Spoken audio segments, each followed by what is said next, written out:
What if some of the scariest monsters you can imagine are hiding in plain sight as a lawn ornament? Does a Greek god connect to a novelty gift? Are ancient fae beings living in the forests of North Carolina? Today we test the believability of gnomes.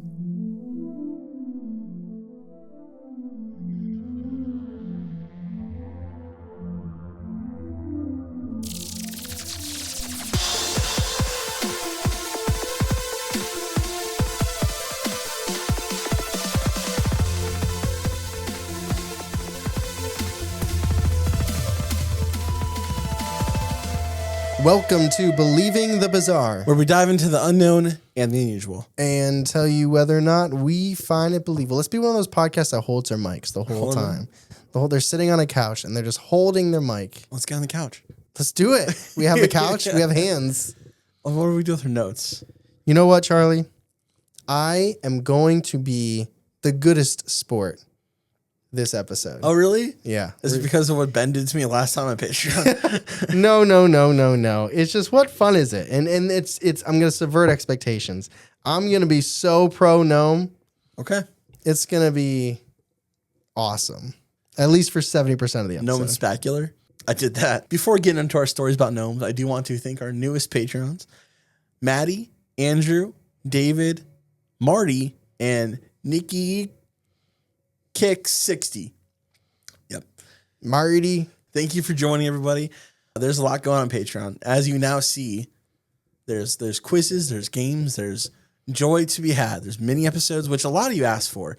And I think the most important thing is there's no commercials. And we're halfway through the year, which is a reminder, in our top tier, the not tier, there's an exclusive enamel pin that you can only get by joining that tier, and it's automatically shipped to you.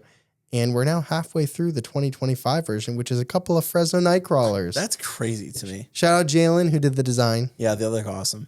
Every time we've done them, they look awesome. For sure. I also want to shout out, we've done a couple collabs. We did an episode, we were on Twisted and Uncorked. We just did a collab with Scared All the Time on our show. And we have an interview coming up somewhere. We'll tell you about that more when it happens. I do want to say before we get into this episode, there's a trigger warning of sexual assault and... I thought we were talking about gnomes, man. Dude, we are. Yo, what are they doing with those hats? They did something terrible in this episode, and we'll get there. Our sources are trees.com, Reddit, Irish Gnome Folklore, History Hustle, AmericanSteelDesigns.com, weirdly enough, Medium, Sandification, and special shout out to my friend Matthew, who helped me do the research for this episode. So today we are jumping back into the world of the Fae. Well, this is back to back, considering our last episode was Scared All the Time. It's true. Yeah. We had that whole thing in Ireland. But this is Fae, someone consider everywhere. I bet you didn't even know this qualified as Fae. Gnomes? Yeah. Yeah. Oh, you did? Okay. I did. But they are a type of Fae as well. So what is the gnome, the gentle gnome? They are small little guys between 1 to 3 feet tall, depending on who you talk to. And they're also specifically one of my favorite races in D&D, Dungeons and Dragons. Like the rapey D&Ds? Is that... No. Better roll higher than a 5. I like their class features, and they also have a lot of cool, like, building mechanics. Gnomes are cool. According to some myths, gnomes are monstrous, covered in dirt, hunchbacks, deformed creatures that are evil and dangerous. Although some myths swing the complete opposite way. While they are still small, they are beautiful or handsome, and they're clean, a little mischievous, but ultimately kind and good. Now, gnomes are also known to wear hats, pointing specific hats, like a dunce cap. Oh, yeah. They may have origins in history, but they are said to be a connection to the magical world. The hat. The hat, specifically. So there's little old men. It's the hat, really, that has all the juice. Yeah, it's like their wand. What if you stole one of their hats? I bet you... Imagine how small it'd be on your head, though. Doesn't matter. Give me that magic. I just have this Gandalf-ass beard coming out. Like, finally. What you do with the magic? I don't know what I would do. It's guarding the vegetables. Like, you got a gnome there, and it's coming. It's like, fly, you fools. They must fly away. What do you, just out of curiosity, do you get into why people get garden gnomes? Yeah. Did we talk about that? Yeah. Okay, cool. So the hats are even color coded. Well, only one hat is specifically color coded. And that's because they're known as red caps. It's a very creative name. But they're a type of gnome that are known for living in places that are known to have blood spilt. So think of like old castles or like battlegrounds. They get their name red cap because of the red color of their hat, which comes from either eating blood or dipping their head into the person like while they're like feasting on blood.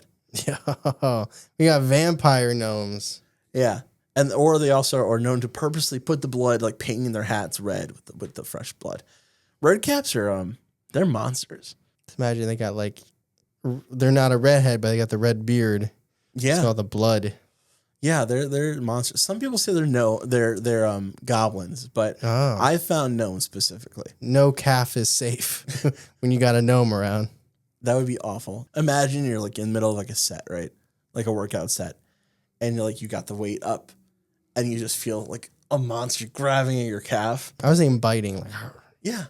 oh, you say grabbing. I meant grabbing with his teeth. Little man hands on my calf. Come here, you. He's spotting you. You can do it. So let's get into some gnome lore. The first mentions of gnome in the semi-modern sense come from ancient Roman times. The Romans were unabashedly stealing things from Greek gods. So like their main god was Jupiter, which equals Zeus. Ares, Mars, Aphrodite, Venus, Artemis, Diana. When you say steal, do you mean stealing lore? Yeah. Okay. Yeah. But the tradition of having gnomes in the garden stemmed from putting statues of Greek stolen gods in Roman gardens. Specifically, Pipparus was a minor fertility god that was stolen from Greek and placed in Roman gardens. And they would look for him for protection from their livestock and gardening and hoping that he would bring healthy and strong gardens to the families. He was also there to protect against from evil spirits, specifically. Evil spirits coming for the tomatoes. I don't know. I think that's just birds. Now we're talking about birds are evil. That'll be next. One day we'll get there. The Swiss alchemist Paracelsus was the strongest advocate that the gnome was of the earth and made from one of the four elements. He advocated that they were actually nature spirits that were only focused on planting new life, and they were able to help plants grow at night. I'm picturing him just on like a street corner with like a megaphone. Just like, they're of earth. They're one of us. I assume he wrote like books and stuff. Well, he thinks that they're elementals, essentially. Okay. So not one of us, but from Earth. Yeah. For like of the earth, like terra beings. And funny enough, between the 15th and 18th century, people with a lot of money would have estates and titles. They would actually have hermits. They would hire hermits, or they would call them druids, to live in their front yard. They would hire people to live in their front yard, and they would have these perfectly beautiful yards, these manicured yards, things like North Royalton, Brecksville. Oh, we call those gardeners now. Well, they don't garden. They just live there. So they're not the reason why it's a nice... No, it's just a nice yard. Okay. And then off to the side, you have this hut where this little man lives. Little man? Well, a small man, a hermit, where no one really... They talk to him, but he does not welcome inside. He Does hermit mean little man? It doesn't mean little man. He's just a man. Okay, you were just talking down on him. I'm putting little on him. Wow, you kind of... A little insensitive. He could be tall, I guess, but... Some bitch-ass hoe living in the front yard. They were known to be, specifically hired them to be wise. So if you weren't wise, you weren't going to be a garden man. Okay, you have to watch Jeopardy and get half the questions right. Dude, speaking of Matt, I watch Jeopardy with Matt sometimes. He's Johnny on the spot with that shit. He's so good, it's crazy. Shut up, Matt. Yeah, again. They're also supposed to have a close connection to the earth, the people that lived outside, and they would pay them to give guiding advice to people when they'd come visit. Also, they'd have them serve wine while they're outside as well. So they'd serve wine and give guiding advice. Stay away from the master's bathroom. Tis quite stinky after lunchtime. They also... Thank you, hermit man from the front yard. No name. They're expected not to bathe as well. They're expected not to bathe? Not to bathe. You must be pungent so we know when you are arriving. Or they also were forced to wear robes and a large, this is where the hat comes from, a large dunce hat. It's ironic. Imagine it being a bathrobe. It's like, here's a bathrobe, but you can't shower. I wouldn't want wine or cheese from this man who lives outside, probably covered in dirt, who's telling me just stupid everyday advice. I know, you're just walking by, it's like, remember, if you're on a hill, put your e-brake on. Like, thank you, sir. Yeah, thanks. A little bit about gnomish culture and where it comes from. Gnomes are... So wait, what was the relation between the hermits and gnomes? Well, it's just you can see in real life where the idea for gnomes might have come from if it wasn't supernatural. It came from these men who were hired to live in yards. Okay. And the idea of like a garden gnome, like the figure you buy, would stem from the Greek god of protection. These men that you would hire in the garden, it kind of all came together in this little gift of a gnome. Now, is the question if they're still around guarding forests? That's a question we still have to answer. And some of the past significance of gnomes, where they came from different cultures and regions, but they're all the same in the sense that they were earthly spirits, little guys found in nature. Now, they did differ based on where they came from, and kind of like regions, kind of like Pokemon. Because, like, you can get your Kanto Meowth, or you can get your new dark shiny Meowth. You know, you can get different kinds of different Pokemon. Now, gnomish folklore and mythology. As centuries passed, gnome myths and legends spread all over Europe, even to Scandinavia and the UK, and even in Americas. I was imagining the topic of a gnome breaking out in like typical conversation between people. Well, I can't. What do you mean? Yeah, no, I understand that. There was no baseball and football, so they had to talk about something. Did you see? No I Kardashian saw the little man in the forest. His penis was out. He offered me cheese. And he told me to make sure you get the right washer fluid. I don't know. He knows a lot about cars. Sounds like your dad a little bit. Yeah. This is a quote. In Germanic folklore, gnomes were known as Erdmännchen, meaning little men of earth. These Erdmännchen were believed to live underground, mining precious metals and gems. Think Seven Dwarfs. Snow White. Okay. So the outlook on gnomes in Scandinavia is a little bit different. They don't live outside. Gnomes were known as nises or tormt. These creatures were believed to be household spirits responsible for protecting the home and the inhabitants. When you overplugged an outlet, they just pull one out just to be safe. One. You don't need the Xbox and the PlayStation together. You came in and it was the 2-prong outlet. You come back, there's the 3. You're like, whoa. Oh, he grounded it. They got our back. Did some work this there. is nice. Remember Spoon Liquor? Yeah. Little guy. I feel like we should do like a button or something with Spoon Liquor. Just like a little pot lid. Honey, I didn't know you washed all the dishes last night. Said, I didn't. I did not. Oh. Just a downy, not downy, what's a brawny tongue. Spoon Liquor's got like a sponge tongue and he puts some Dawn's dish soap on his tongue and just goes to town. It's a good guy. It's honest work. It's a living. It ain't much, but it's honest work. It was customary for families to leave offerings of food and drink for the Nisi in exchange for their continued protection and good fortune, much like I do in my home for little Faye. And he's not joking. I'm not. According to the Scandinavian folklore about gnomes, they actually didn't come from the forest. They came from the spirit of the actual person in the home. So they're almost like parts of your spirit. Tulpa. Home Tulpa gnome. Kinda. In a sense. We all have a gnome inside of us. Yeah, a little guy that just wants to protect you. And they stand for good luck, and they're known to care for livestock and the land. It's a really sweet concept. If you live in an apartment with no land or livestock, he's just chilling. He's just... One day. Gnome, get off the Xbox. No, it's a live match. So I've got one big historical story of a gnome encounter. This gets pretty wild. I don't think we could have a gnome encounter that didn't rowdy. get wild and rowdy. This is rowdy for sure. This is where the sexual assault comes into play. So this comes from a paper. It comes from a Wikipedia. No. It comes from a newspaper. Reddit. Cincinnati. Oh, yeah. Cincinnati newspaper. When I think of gnomes, I think of Joe Burrow. Well, here's the thing. It's a story about a town from Massachusetts. So the Cincinnati newspaper wrote about a story from Massachusetts. Okay. It was printed in July 6th. We're coming close on that. In 1895 by the Cincinnati Enquirer. We should celebrate that. Gnome Day. Gnome Day. Okay. It begins describing an abandoned house in a village in Worcester County in Massachusetts.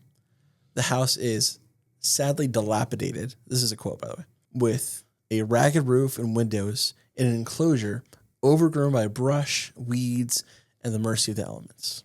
For nobody's enters the creaking door, nor approaching it near the necessary demands. To old and young alike, its abode of the mysterious and dreaded, of specters of the torment and vanquished of the strongest men. Many years ago, a family named the Dane lived in this village. They were prominent members of the community with an ancestry dating back to the Puritan eras. So one day, Mrs. Dane was home alone with his servant when all of a sudden the dishes began to fall off the shelves. At first, the two women were puzzled, but they grew scared once the dishes were thrown at them by invisible hands. And even the broken pieces on the floor started to fly at Mrs. Dane and the servant. Now, the men of the family returned home that evening, and the poltergeist activity continued to occur with greater ferocity, knocking over chairs and mirrors and breaking things and throwing things, until the point in the story, this is a classic haunted house. You wouldn't think anything other than that. But that's when... You might think something other than that. I might think something other than that, yeah. But the normal person hearing this is like, oh, it's a poltergeist. Or at least a ghost. At least a ghost. But this is where it gets weirder. The Danes decided to leave their house and stay with their neighbors, the Grahams. Their weird phenomena would follow them to the Grahams' house. And the Grahams' house is filled with the sounds of wood being chopped, furniture breaking, strange voices issuing threats. Graham's like, get the fuck out. Yeah, it followed them there. It goes on for a while until one night during a thunderstorm, all hell breaks loose. During the storm, the family's candles are mysteriously extinguished, and the house is plunged into darkness. But the Grahams and the Danes are suddenly not alone. Illuminated by flashes of lightning, they see the house is filled with monstrous, foul-mouthed gnomes. I'm assuming they're swearing. There's like Deshaun Watson, Ben Roethlisberger. They're heroes, apparently. So when lightning projected vivid flashes of every nook and cranny of the Graham's home, it was found to be plotted with a lot of gnomes. Andrew Tate. Get ready for young ears. They're about to get bad. So they see these gnomes in their house with their large eyes, their noses, with their peculiar mouths. Their eyes and their nose, and they have mouths and ears. They have hair. They are hairy little men. They have hair on their heads, their chins, their chests, and a complexion of bright green. Oh. Yeah. It's like Kelly Hopkinsville. Yeah. So these monsters laughed grimly and made threatening gestures, which I assume were just like, or like, bleh. They pride themselves upon their hideous and most grotesque features. The Danes decided to leave the house at this point. See you, Grahams. Hoping that the hideous gnomes would follow them and leave the Grahams alone. Yeah, okay. Sure, bro.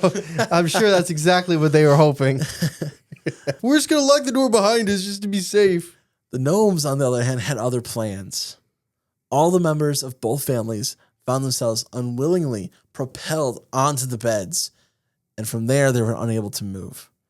There's no other way to say this. The gnomes had their way with everybody in the family at that point, biblically. Their quote is saying, "Hell is empty and all the devils are here. For the bottomless pit is no darker. Devilments are devised." The house was suddenly illuminated by a gleaming, making the green gnomes still greener. Once the gnomes ended their acts, they disappeared. I don't think the Danes were invited to the cookout. The next week. You don't think they invited them to... Like, actually, we never want to see you again, so thanks. I feel like the gnomes were just like, had the weather app up and they're like, Thursday, big storm. Yeah. That's going to be creepy. The gnomes disappeared. This is not funny, though. Like, let me be... No. Like, even though I think gnomes are silly... Yeah. In a world where this story could be true, Not silly, obviously. Very tragic, No, it's traumatic, awful. and yeah, They're terrible. monsters at this point. If gnomes are real and this is what they do, they're monsters. The gnomes did disappear when the sun came up, but they returned to the house the very next time there was a thunderstorm to torment the Danes and the Grams. They threw blood-like fluid onto people and caused festering sores, and they threw real human blood onto the walls, permanently staining them. The Danes and the Grams held prayer meetings to exorcise the evil gnomes. The little monsters failed to appear during the next thunderstorm, but the Grams' house was instead pleated with boulders that smashed through the window, lodging into the fireplace during the same storm. They also appeared in the sky, denouncing the Puritan witchcraft trials in the 1600s. The article ends inconclusively. The Danes' house is destroyed by lightning, and villagers see green gnomes dancing in the flames as it burns. The Grams' house became abandoned, as eventually destroyed.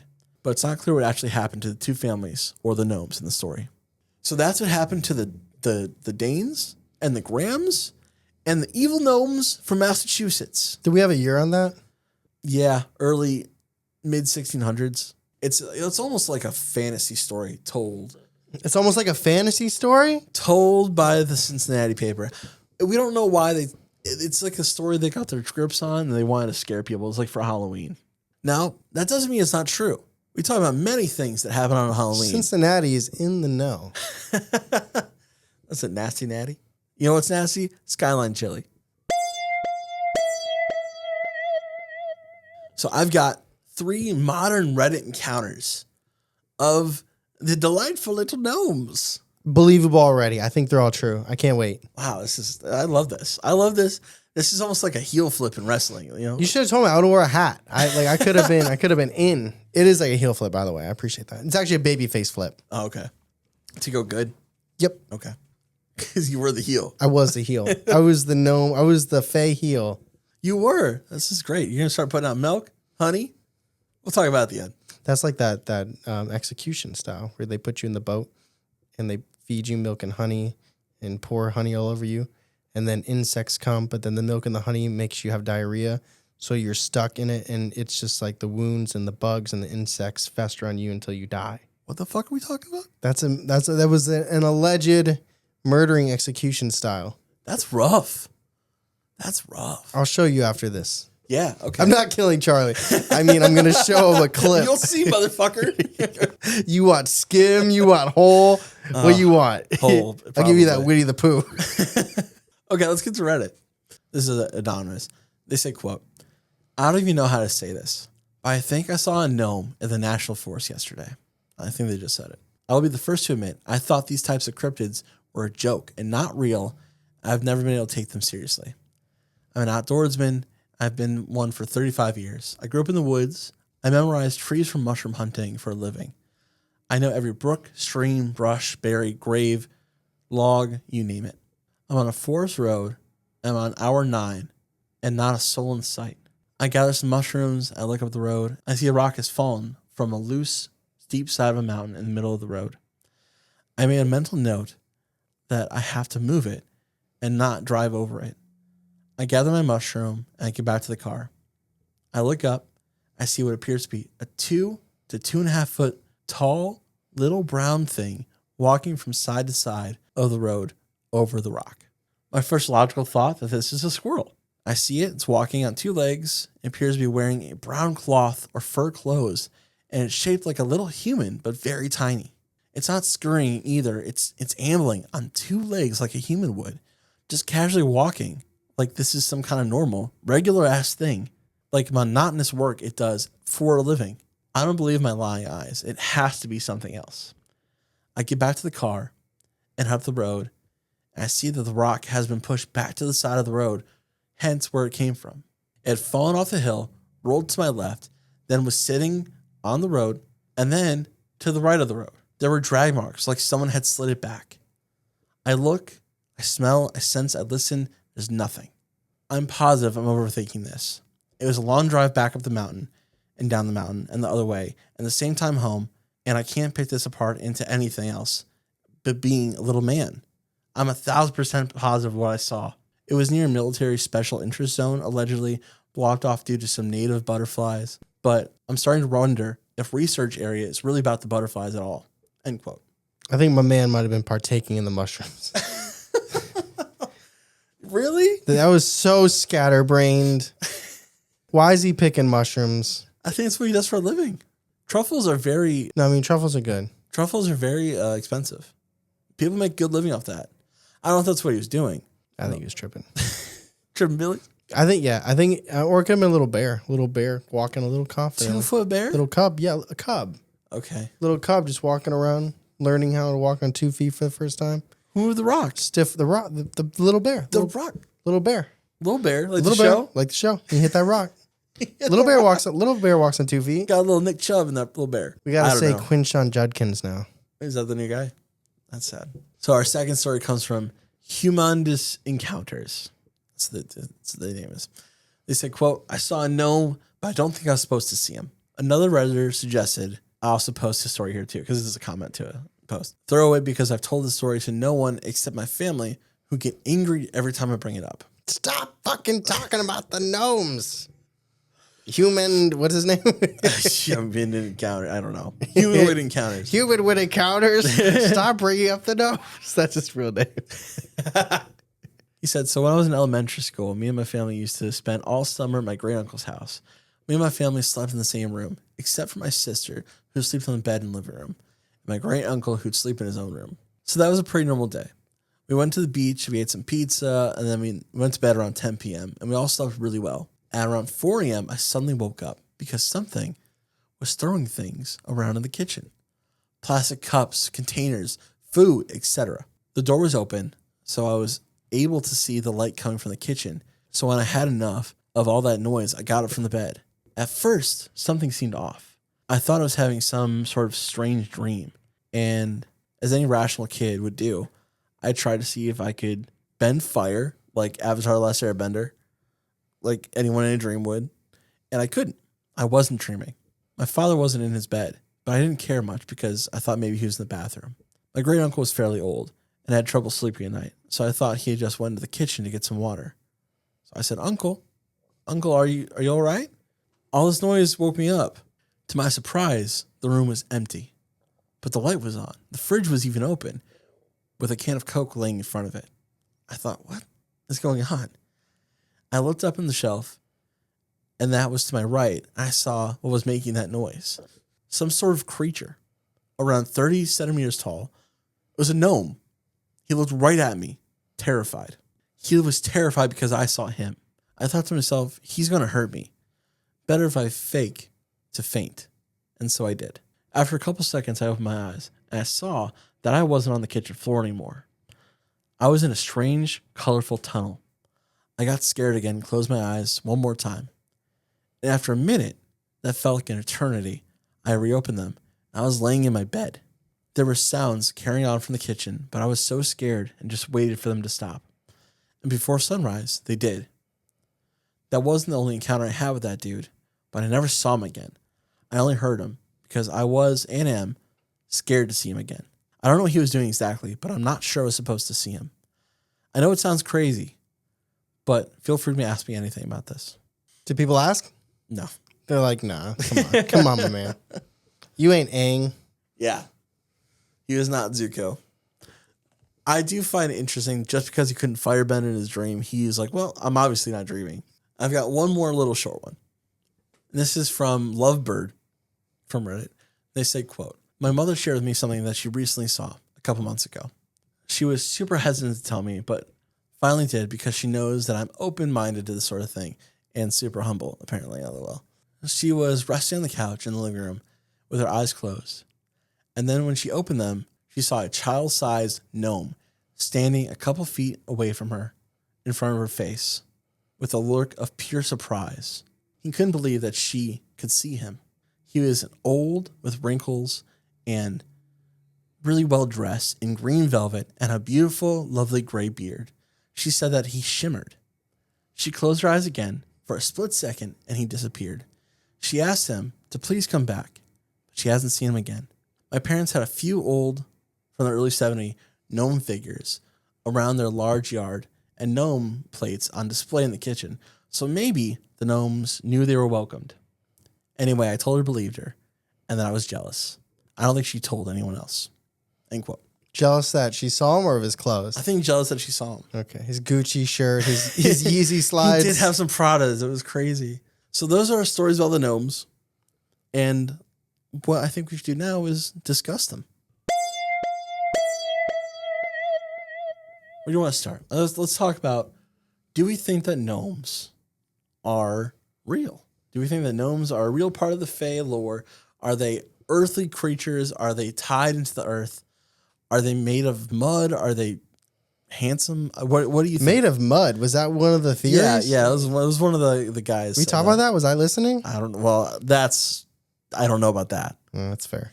But I do like the Fae. I do think that gnomes have their place. I do hate how commercialized they are. I don't like that.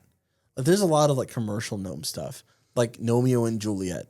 I mean, when you get to like conspiracy world, you know, it's like when they say that they put things in broad daylight just to show the power of like, you can say whatever you like. When they talk about the Simpsons, like the Simpsons predict national tragedies in the future. It's like they're putting it in your face, almost like, what are you going to do about it? So you could argue that they're making gnomes main culture, one, so that people they don't take it seriously. Yeah. But also it's like a flex. It's like, look, we're right in front of you and there's nothing you can do about it. There's nothing you're going to do about it. Could it also be like desensitization as well? Yeah.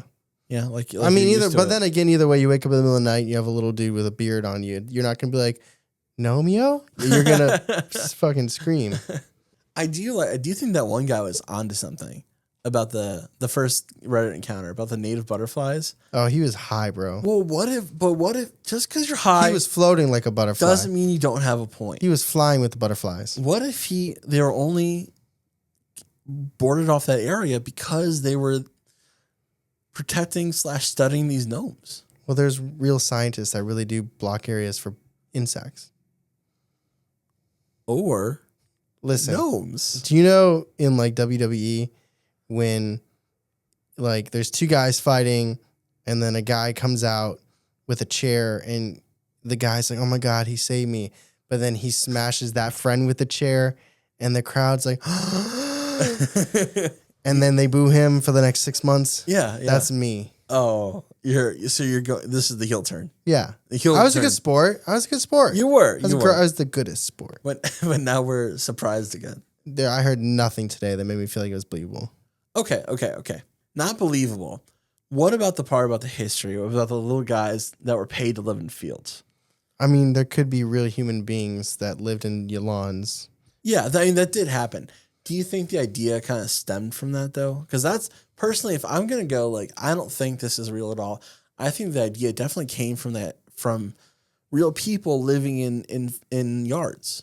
Sure. I mean, I could say that that's the inspiration for where, like, the idea of them came from, but that doesn't make them as real entities. I'm not saying that they are. I'm saying that your garden gnome statue came from that.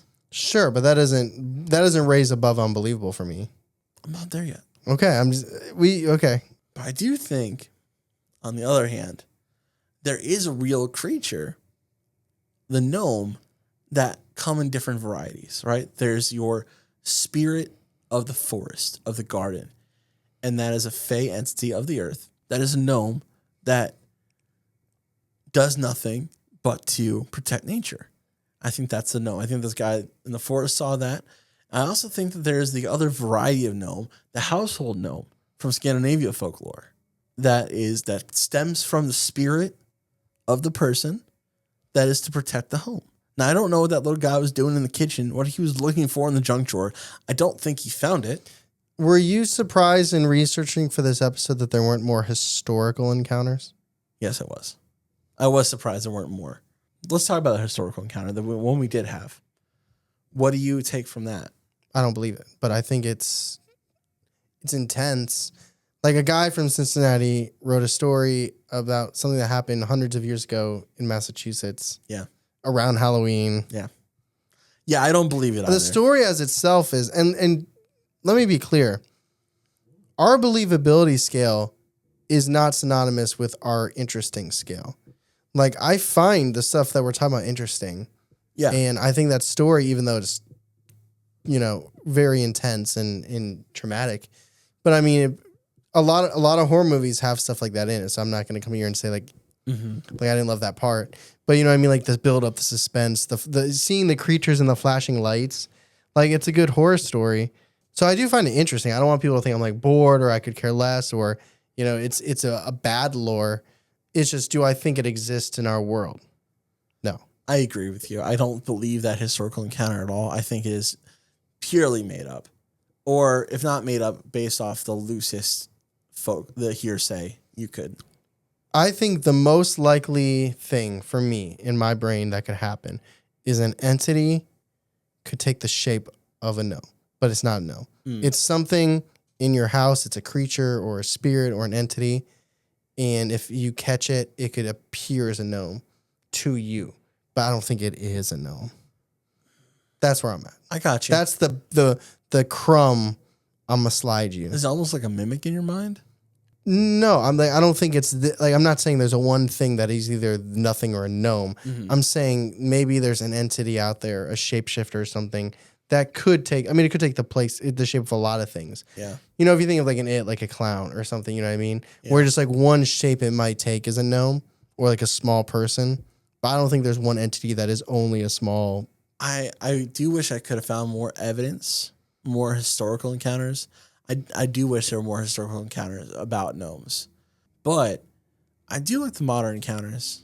Now, you could argue that the one guy was high and the other two were sleeping. You could say that. I could see your point on that. I do believe in the idea that there is a spirit of the earth, that is a gnome that lives in the forest, that little clans of people.